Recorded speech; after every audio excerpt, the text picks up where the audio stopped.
উপভোগ করতে পারে।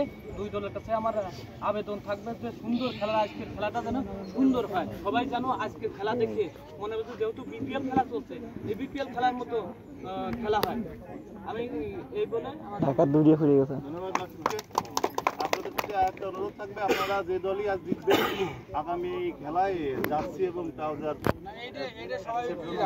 এটার প্রতি আপনাদের অনুরোধ থাকলো, মানে খেলার সৌন্দর্যের জন্য। এই পর্যায়ে আপনাদের সামনে দুটি কথা বলেন এবং আজকের খেলা উদ্বোধন করবেন। আর এই মাঠেরই সাবেক খেলোয়াড়, খুব ভালো খেলা ছিল আগে আমাদের মাসুদ কাকা, সে বাংলাদেশ সেনাবাহিনীর আজকে কিছু বলার জন্য। আসসালামু আলাইকুম ওয়া রাহমাতুল্লাহ। উপস্থিত টুর্নামেন্টের আয়োজক কমিটি,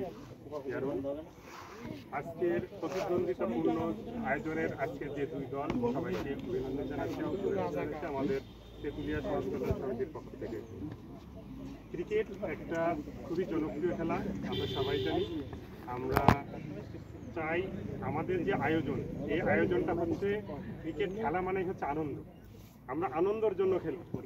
আমরা এখানে যেহেতু ইয়ারুল বলছে আমাদের টিভি বা রেকর্ডিংয়ের কোনো সেরকম সিস্টেম নাই, এখানে আম্পায়ার যে সিদ্ধান্ত নেবে সেটাই চূড়ান্ত। তো দুই দলের প্রতি আমার অনুরোধ থাকবে, খেলায় যে কোনো ডিসিশন 50-50, বিশেষ করে 50-50 যে ডিসিশনগুলো আসবে, আম্পায়ার যে ডিসিশন নেবে আপনারা সম্মতিক্রমে সবাই এটা মেনে নেবেন। এবং আমাদের পক্ষ থেকে যেটা চাওয়া সেটা হচ্ছে আমরা নিরপেক্ষ আম্পায়ারিংয়ের মাধ্যমে আপনাদের মন জয় করার চেষ্টা করবো ইনশাল্লাহ। আর সবাই সৌহার্দ্যপূর্ণ আচরণ করবেন, একে অপরের প্রতি খেলাটা এনজয় করবেন।